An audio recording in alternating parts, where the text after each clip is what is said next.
Assalamualaikum warahmatullahi wabarakatuh. Waalaikumsalam warahmatullahi wabarakatuh. Kami dari kelompok 1 akan mempresentasikan tentang globalisasi dan daya saing implikasi pada tingkat nasional, lokal, dan individu. Pertama-tama perkenalkan, nama saya Rino Tristiawan, saya Akmal Firmansyah, Saya Febi Aditya. Saya Safiatina Diva.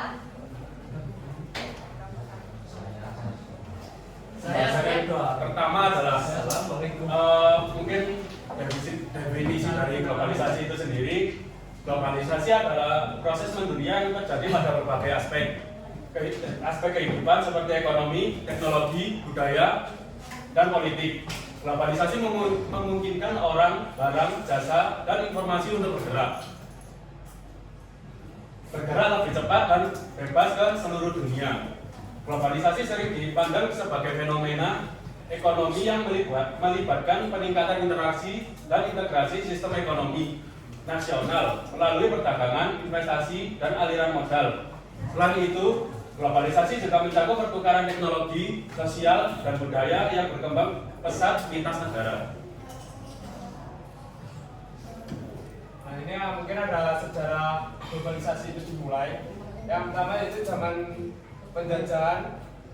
penjelajahan abad ke-15 hingga ke-17 ditandai dengan penjelajahan Eropa ke Amerika, Afrika, dan Asia yang membuka jalur perdagangan global dan pertukaran budaya.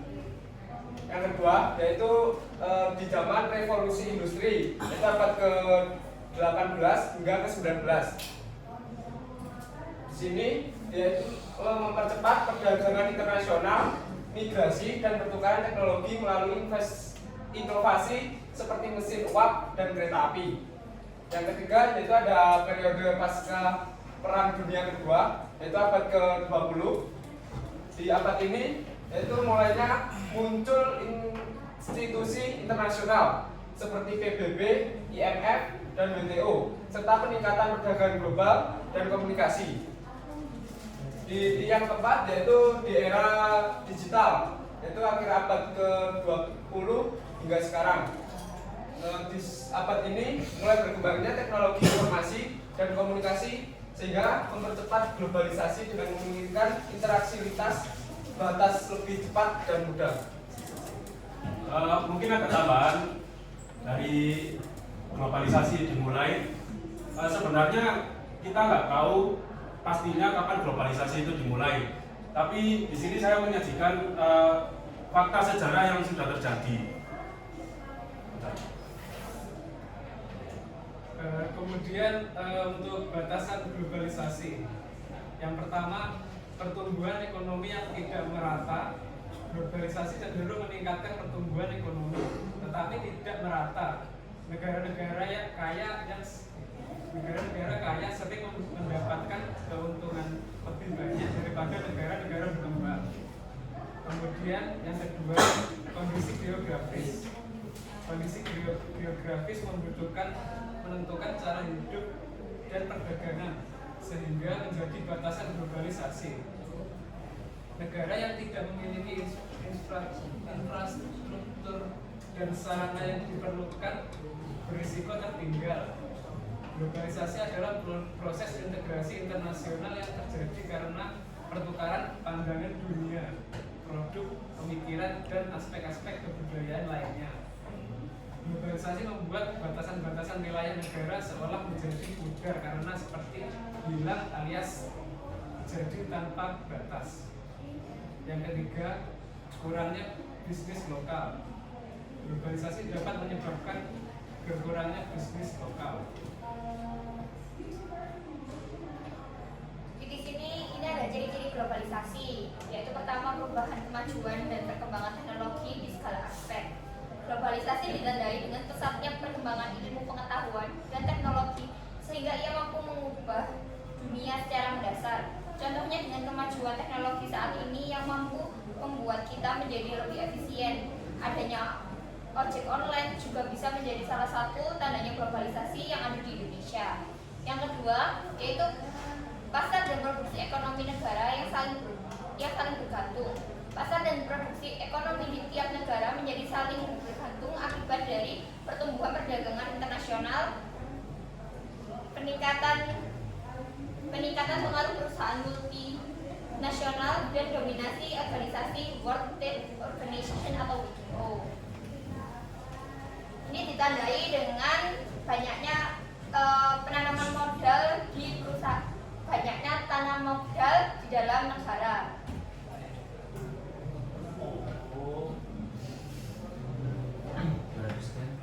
Selanjutnya meningkatnya masalah bersama. Meningkatnya masalah bersama ini adalah ciri-ciri globalisasi. Misalnya meningkatnya masalah bersama pada bidang lingkungan hidup, krisis multinasional, inflasi regional, dan lain-lain.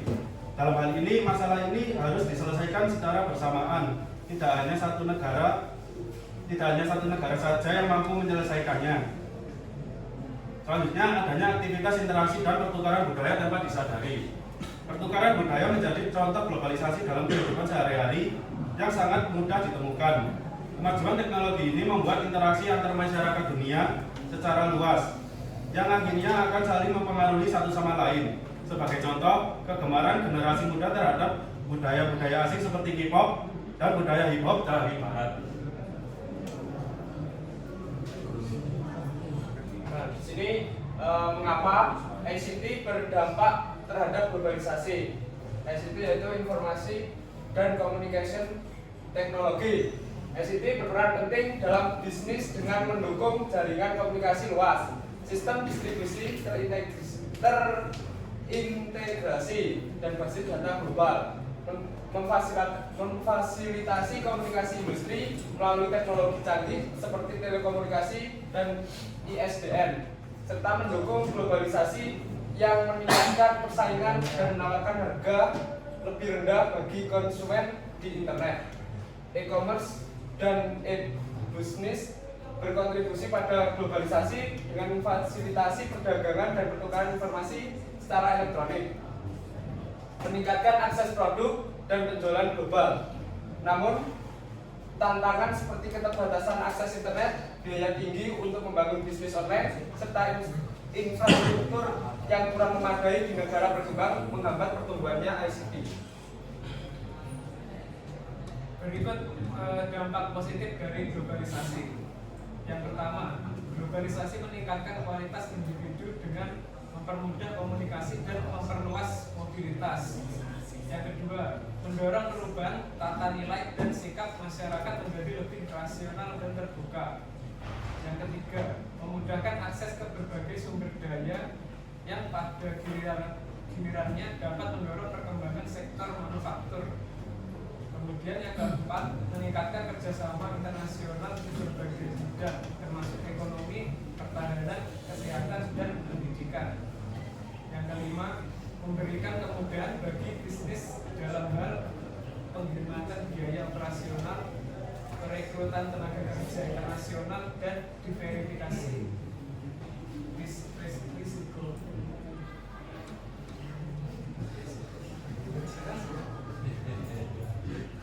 Dampak negatif pertama, globalisasi dapat menimbulkan ketidakseimbangan perdagangan di mana negara berkembang lebih banyak mengimpor daripada mengeksplor. Kedua, meningkatkan kebebasan mobilitas dan mempercepat penyebaran penyakit. Ketiga, menyebabkan kerusakan lingkungan terutama di negara-negara berkembang yang memiliki regulasi lingkungan yang lemah. 4. Mendorong sikap individualistik dan gaya hidup kebarat-baratan yang dapat menggerus nilai-nilai budaya lokal. 5. Memperlebar kesenjangan sosial dan ketimpangan ekonomi antara kelompok masyarakat. 6. Mengakibatkan memudahnya nilai-nilai sosial tradisional di masyarakat. Selanjutnya, perubahan konsep daya saing dan produktivitas. Daya saing adalah isu hangat dalam globalisasi di banyak negara dan perusahaan. Definisi daya saing sebagai batas tingkatan di mana sebuah negara bisa dengan persyaratan pasar bebas dan adil memproduksi barang dan jasa yang lulus dari ujian pasar internasional sambil terus menerus mempertahankan dan memperluas pendapatan nyata untuk masyarakat dalam jangka panjang. Hal ini hanya bisa dicapai melalui peningkatan produktivitas. pertama ada faktor dan persyaratan daya saing. Yang pertama ekonomi daerah, 2 internasionalisasi, 3 pemerintah, 4 keuangan, 5 infrastruktur, 6 manajemen, 7 ilmu pengetahuan dan teknologi.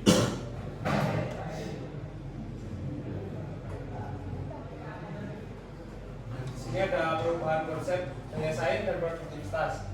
Faktor yang mungkin bisa merubah konsep daya saing dan produktivitas yaitu 1. Globalisasi dan ekonomi yang semakin terintegrasi. 2. Pengaruh pesatnya perkembangan teknologi. Yang 3. Munculnya sistem kerja baru. Yang 4. Pergeseran dari praktik tradisional menuju manajemen sumber daya manusia internasional. Dan yang kelima ada perubahan gaya kepemimpinan dari model birokrasi menuju kewirausahaan.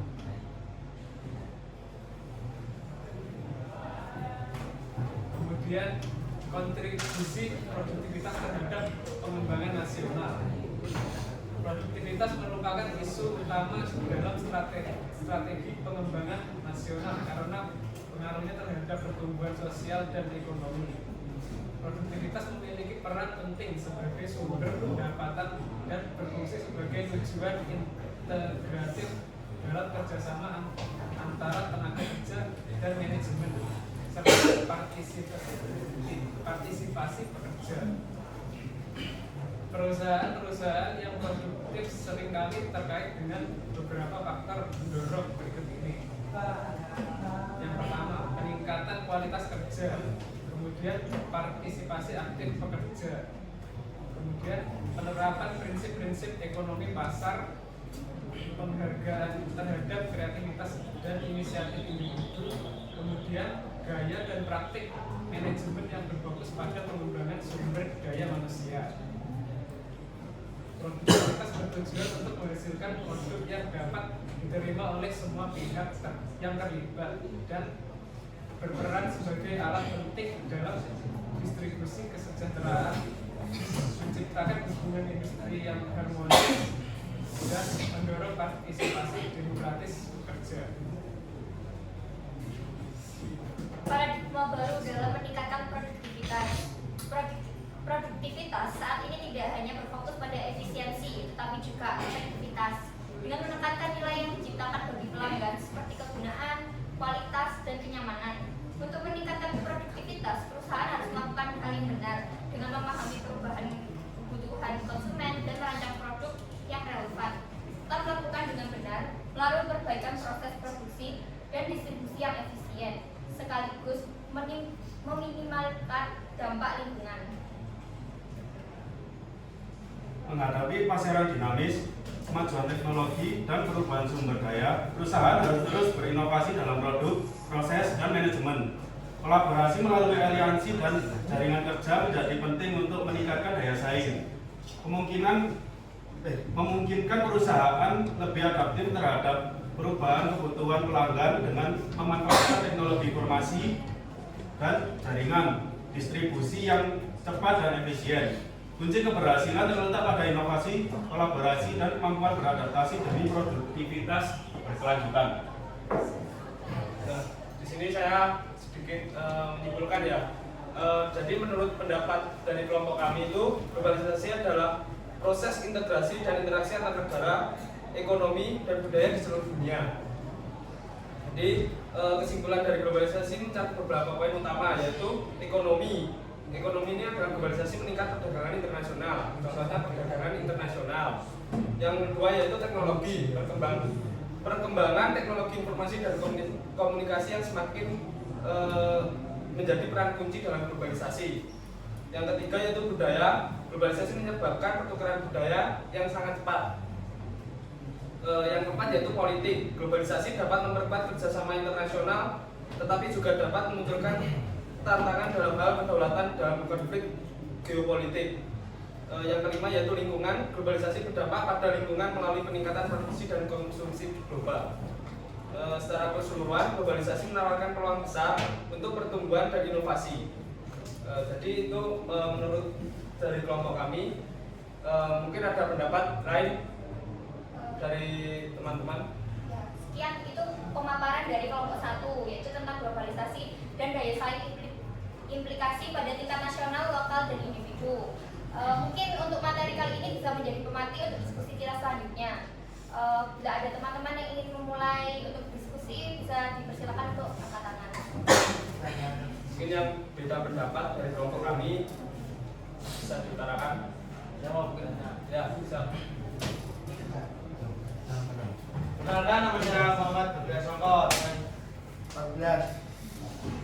Jadi saya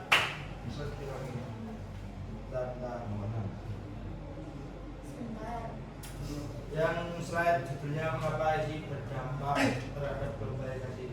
Yaitu saya kan di sini belum ada keterangannya ICT itu apa kan? Tadi sudah dijelaskan ICT itu apa. Informasi Komunikasi, teknologi. Ya itu maksudnya itu dipaparkan bukan di kepanjangannya. Apa itu ICT? Terima kasih.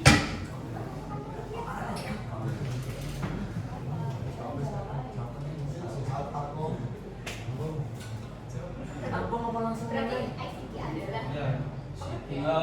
mungkin saya ditanyakan apa pengertian.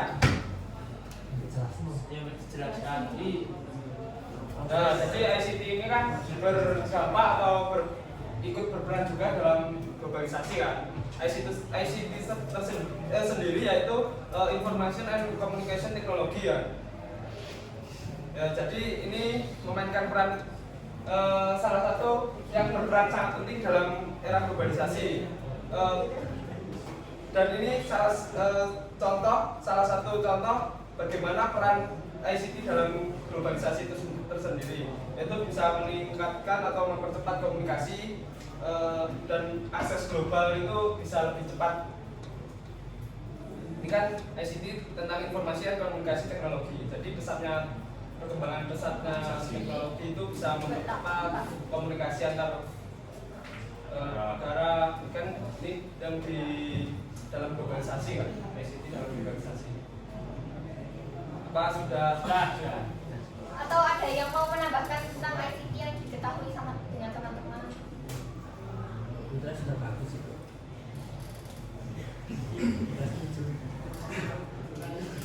Mungkin ada pendapat lain tentang ICT dalam globalisasi atau peran ICT dalam globalisasi? Jika ya, sepertinya teman-teman juga setuju dengan pendapat kita. Kemudian untuk mungkin bisa kita buka dengan materi dengan pembahasan kedua. Silakan Mas. Jadi saya ingin meminta pendapat kalian tentang globalisasi di bidang Perkenalan dulu. Perkenalkan, nama saya Alfianul Triwinugraha. Saya ingin saya ingin bertanya tentang globalisasi di bidang pertanian.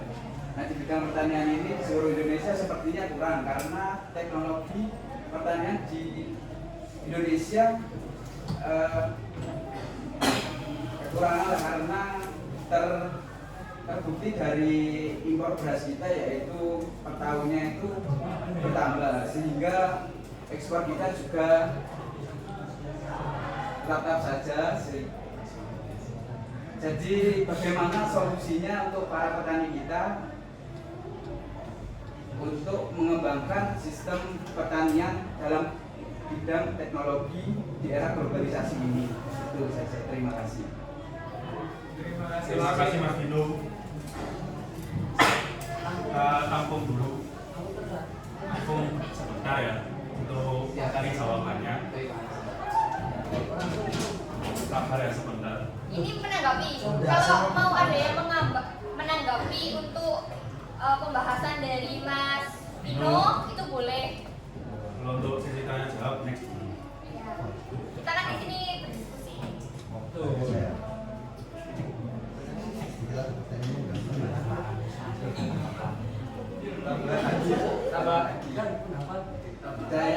Tambahan ya. Iya, silakan. Dana itu pupuk di Indonesia juga bersubsidi anorganik, sehingga para petani individu tidak dapat atau sulit untuk mendapatkan karena pupuk anorganik subsidi hanya bisa di petani yang berkelompok. Itu saja. Terima kasih. Terima kasih.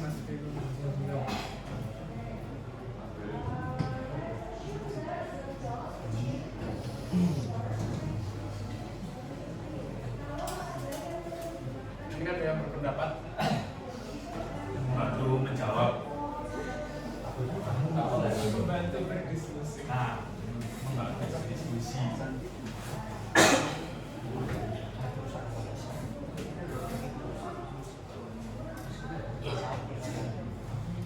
Mungkin bisa saya ulangi dari pertanyaan dari Mas Rino itu tentang teknologi pertanian, kemudian globalisasi di bidang pertanian, ekspor impor di bidang pertanian dengan pupuk apa tadi?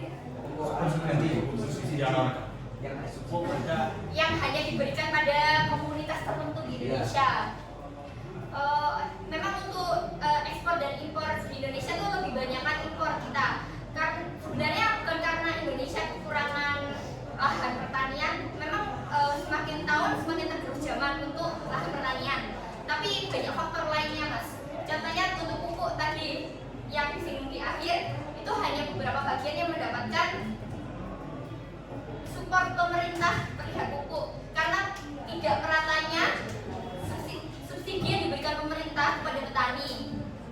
Kemudian untuk ekspor itu kita, yang saya ketahui pribadi, mungkin ada teman-teman yang mau menyanggah, itu untuk ekspor di bidang pertanian khususnya di beras itu masih kurang, malah kemungkinan kita tidak ada, soalnya kita kekurangan untuk per tahunnya, makanya harganya tuh semakin tahun semakin meningkat untuk bidang pertanian.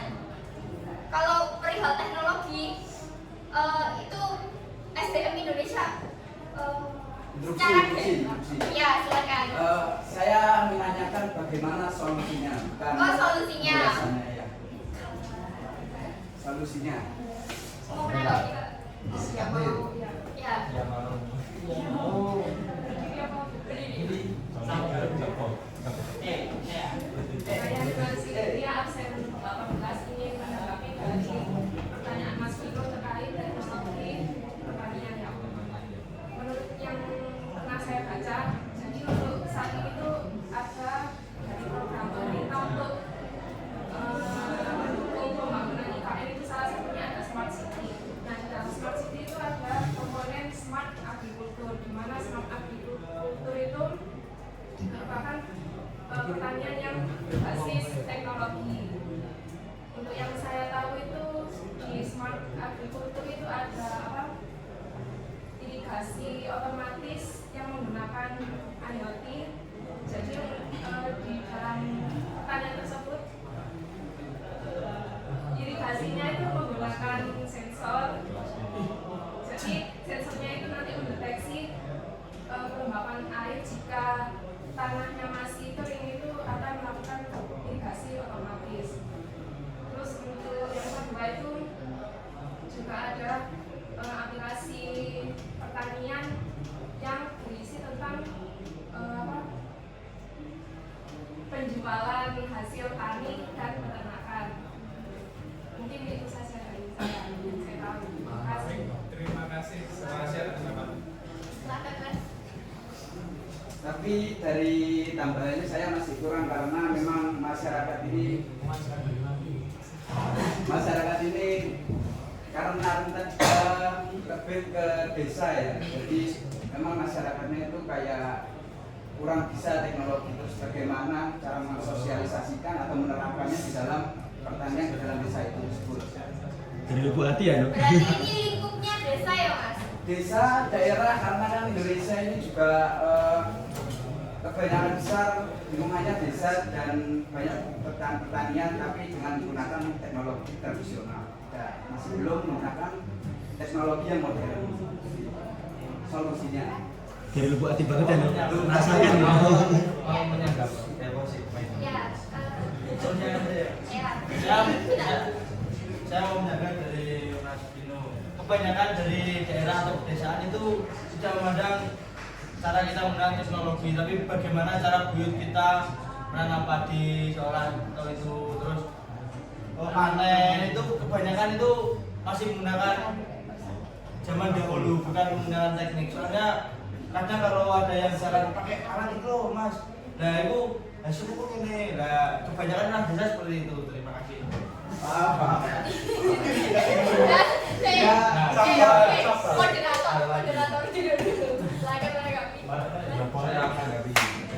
Ya menurut saya pertama itu karena globalisasi pada era teknologi Indonesia itu masih minim ya. Karena globalisasi di Indonesia itu hanya masuk pada budaya saja, tapi teknologi masih belum. Sehingga mengapa kalau teknologi kita masih ketinggalan sama negara luar ya karena itu kita hanya mencoba budaya saja bukan teknologinya. Nah, menurut saya solusinya adalah kita yang sudah mengetahui masalah ini kita harus membantu orang yang belum tahu, memperkenalkan, membantu dalam bidang teknologinya, dalam bidang penggunaannya seperti ini. Saya menambahkan Nopal. Sebentar, tak kasih lingkup ya ini ya. Saya mau menambahkan untuk Mas Nopal ya. Nopal Pak. Mungkin masyarakat bisa difasilitasi tentang pendidikan atau pelatihan tentang teknologi di pertanian. Penggunaan, cara membuat atau cara mengolahnya, seperti itu. Silakan. Ya saya tahu teknologi tersebut sudah disosialisasikan, tapi kan masyarakat biasanya kayak malas untuk menerapkan karena bingung cara itunya. Meskipun sudah sosialisasi karena memang kan sosialisasi kan harus ada prakteknya juga dan memang harus sering digunakan sehingga zaman perjamannya meningkat kan. Solusinya bagaimana? Agar masyarakat memang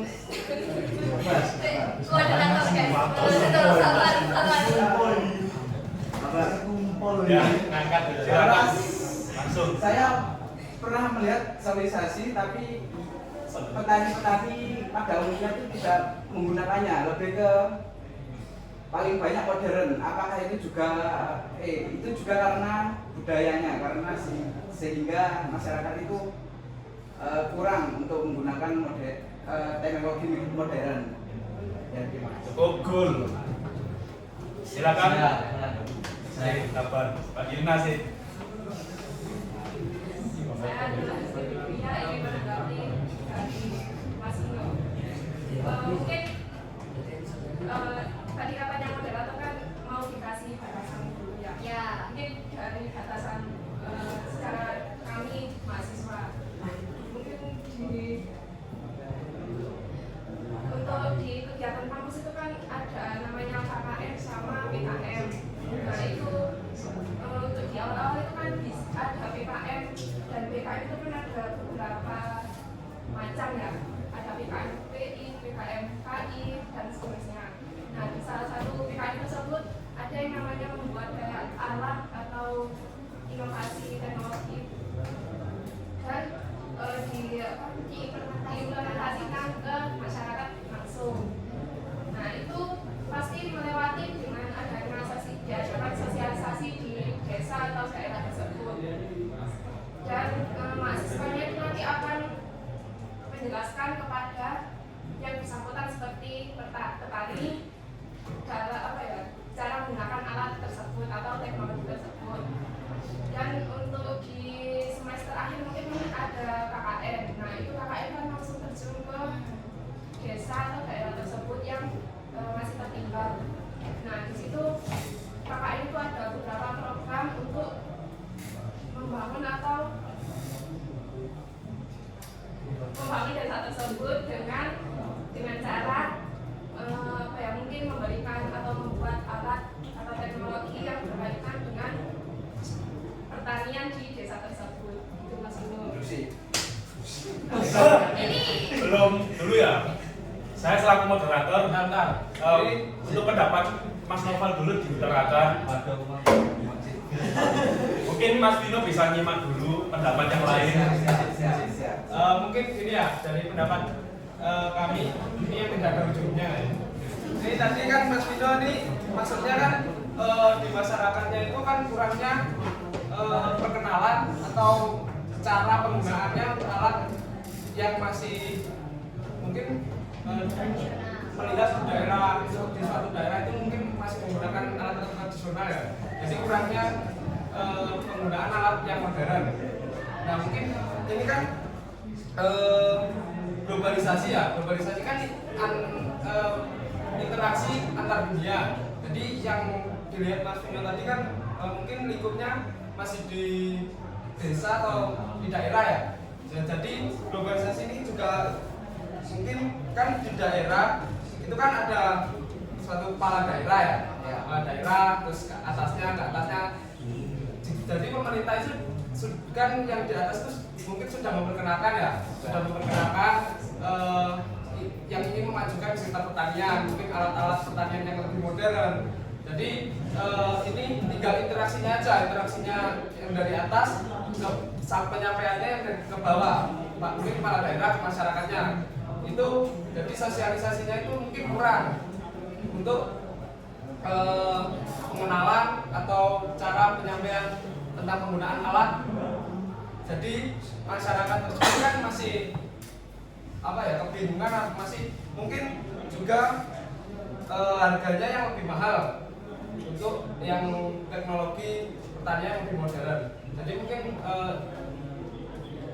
lebih ke interaksinya aja, interaksi antara yang mungkin yang dikatakan Mbak Nila tadi yang bisa membuat inovasi kayak inovasi pertanian modern itu bisa dikenalkan. Mungkin kepala daerahnya lebih mensupport, lebih berinteraksi lah pada masyarakatnya, itu lebih memperkenalkan tentang pertanian modern. Jadi biar tidak ketinggalan zaman untuk daerahnya. Mungkin ini bisa menjadi instruksi terakhir ya, soalnya kita mau ke pembahasan selanjutnya. Karena yang di lingkup lokal belum ada di lingkup nasional dan internasional. Jadi saya berharap di pembahasan kali ini ada tentang materi nasional dan internasional. Mungkin ini instruksi terakhir.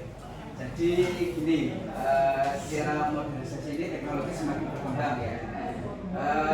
Jadi tadi ada kayak kekurangan dari globalisasi, yaitu tentang budaya kebarat-baratan. Nah ini untuk anak muda. Nah anak muda ini kebanyakan itu kan kayak mulai budaya daerah kan mulai hilang, sehingga kayak K-pop dan yang lain-lainnya kan masuk. Nah jadi anak muda sekarang itu sepertinya kurang bidang pertanian, sehingga bahan pangan kita semakin sedikit ya. Jadi bagaimana menurut kalian anak muda ini harus mau untuk bertani, atau untuk program pemerintah, atau membuat sebuah lapangan kerja untuk bertani? Bagaimana menurut kalian? Terima kasih. Terima kasih Mas. Terima kasih untuk pertanyaannya. Itu maksudnya di pertanyaan dan pembahasan kali ini kan itu sudah di pembahasan awal, dan itu sudah berbeda dengan pembahasan awal. Dan untuk pembahasan selanjutnya itu sudah banyak dari teman-teman yang mau melakukan diskusi baru. Maaf, ini tadi itu pembahasan yang awal, karena apa kan masih dalam bidang pertanian. Jadi anak muda ini bagaimana caranya agar bisa bertani? Saya akan mencarikan solusinya itu. Nah, bagaimana cara pemerintah ini membuat anak muda, meskipun globalisasi ini semakin pesat, sehingga budaya-budaya barat ikut masuk dan budaya-budaya ini teriris atau mulai hilang, maka pemerintah ini harus melakukan apa agar dapat anak muda ini bisa bertani atau dapat membuat lapangan kerja untuk pertanian atau yang lain. Karena memang untuk internasional kan budaya-budaya barat kan memang sudah mulai masuk. Nah itu saja, terima kasih.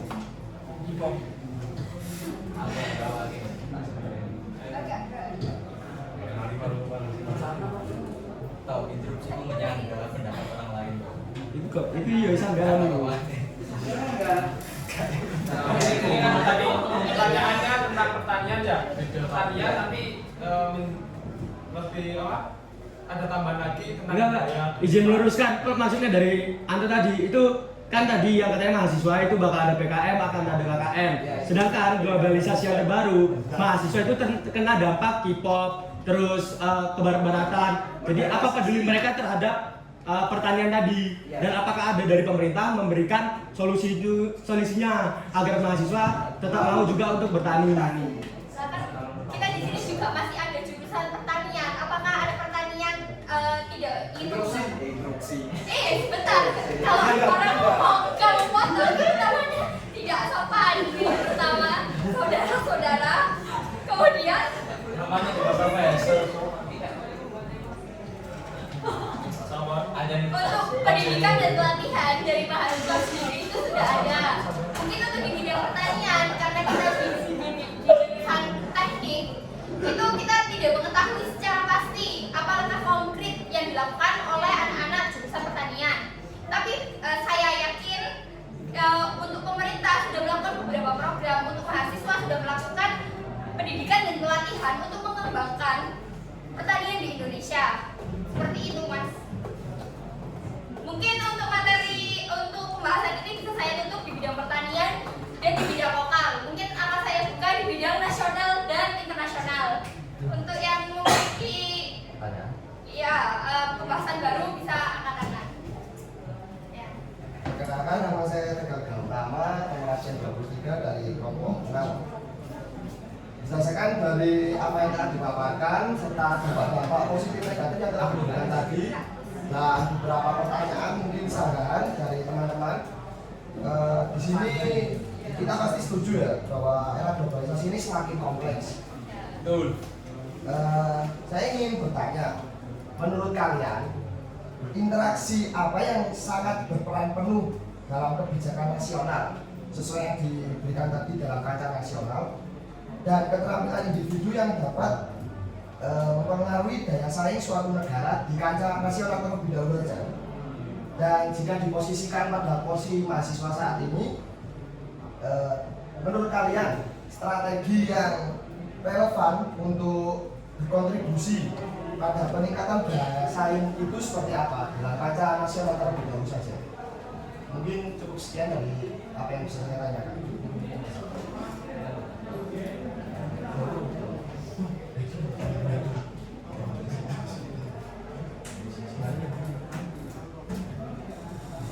Apa ada pendapat tentang pertanyaannya Mas Tegar tadi dari teman-teman? Gitu, pendapat.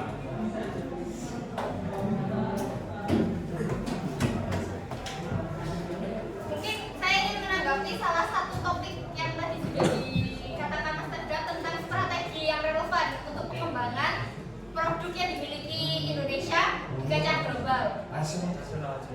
Oh, nasional. Baik. Berarti produk lokal di kancah nasional. Iya, betul. Ya. Pertama itu ada peningkatan kualitas dan standarisasi produk. Itu sangat penting untuk meningkatkan kualitas produk itu sendiri.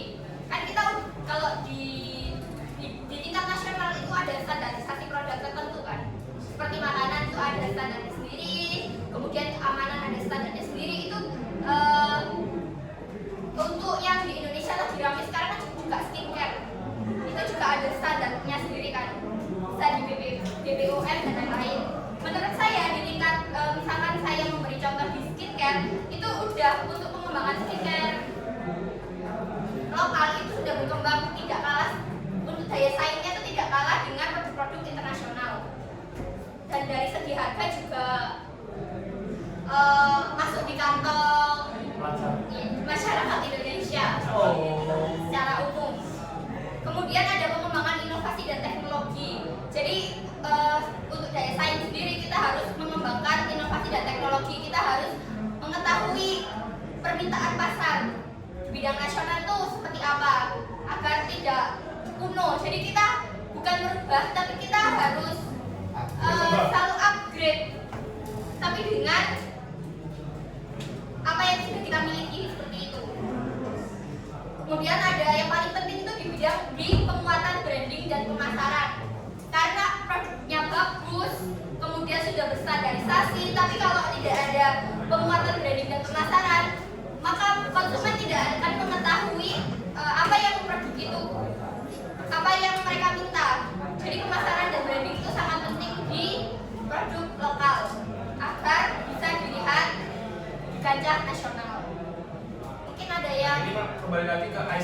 berperan penting Ya. pada era globalisasi.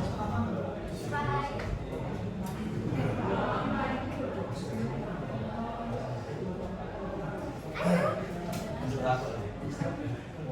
Saya ingin menanggapi tadi dari apa yang saya tangkap dari apa yang Pak Bapak juga itu mungkin bisa diimplementasikan pada porsi masyarakat luas. Jika kami selaku para mahasiswa ingin berperan penuh dalam era globalisasi yang semakin kompleks ini, menurut Anda dari hal-hal yang telah diberikan tadi, adakah suatu strategi yang benar-benar pas untuk kami para mahasiswa dalam berkontribusi di era globalisasi ini, sehingga pada era globalisasi ini bisa meningkatkan kualitas nasional negara ini? Mungkin dapat kaitannya Pak. terima kasih, mungkin cukup sekian. Mungkin untuk hal tersebut cara ya, perkenalkan nama saya Apip, absen 2. Nah, jadi untuk hal-hal itu cara kita menanggapinya atau mengimplementasikannya dengan cara kita mendukung brand-brand lokal, kemudian juga kita menggunakan atau mendengarkan yang kayak mungkin Spotify kita dengarkan itu yang premium, jangan menggunakan yang krek-krekan, karena dengan seperti itu kita mendukung para pemusik tadi dengan bantuan dari kita. Dan juga ya itu tadi seperti kayak ketika terakhir Erspo atau Mills itu mengeluarkan brand untuk baju timnas Indonesia, kita membelinya dan kita mensupportnya, karena untuk seperti itu, hal-hal seperti itu akan membuat standarisasi kita bisa ke kancah dunia. Sekian, terima kasih. Baik, terima kasih dari saudara. Baik, apakah yang lain ada pendapat lain atau ingin menambahkan?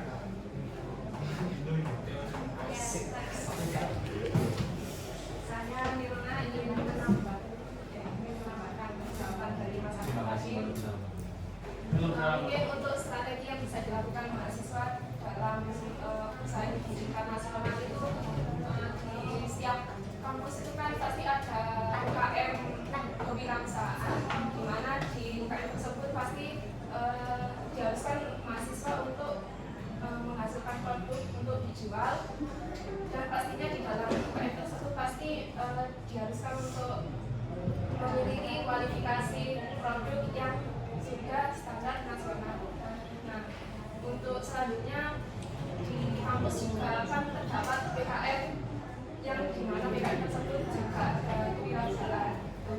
Nah, di situ di PKM tersebut diharuskan jika kita lolos pendanaan itu harus memasarkan produknya itu lewat media sosial. Jadi produk yang ditawarkan itu bisa dikenal oleh kancah nasional. Gitu. Terima kasih. Ini mungkin menjadi tanggapan yang terakhir untuk sesi diskusi kita hari ini.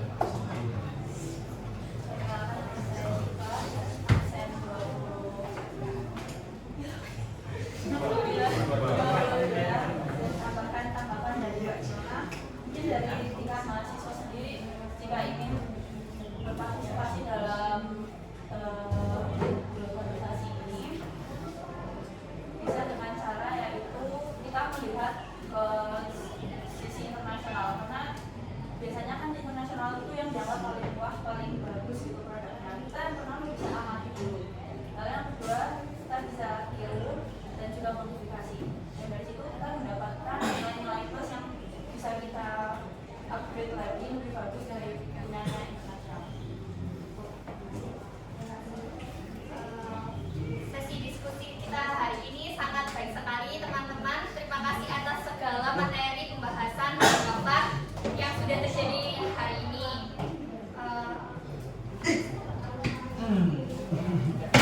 Absen nggak, Sob? Ketua? Nggak absen nggak?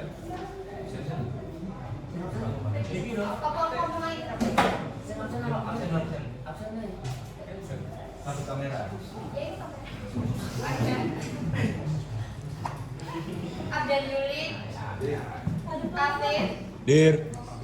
Ahmad Novel, Ya. Akmal, Adiano, Reno, Hadir. Anoki, Bagas, Dimas, Ensa, Fahriza, Febri, Gilang, M. Raffi, Muhammad Bagus, Muhammad Rizki, Muhammad Haikal, Muhammad Juwaini,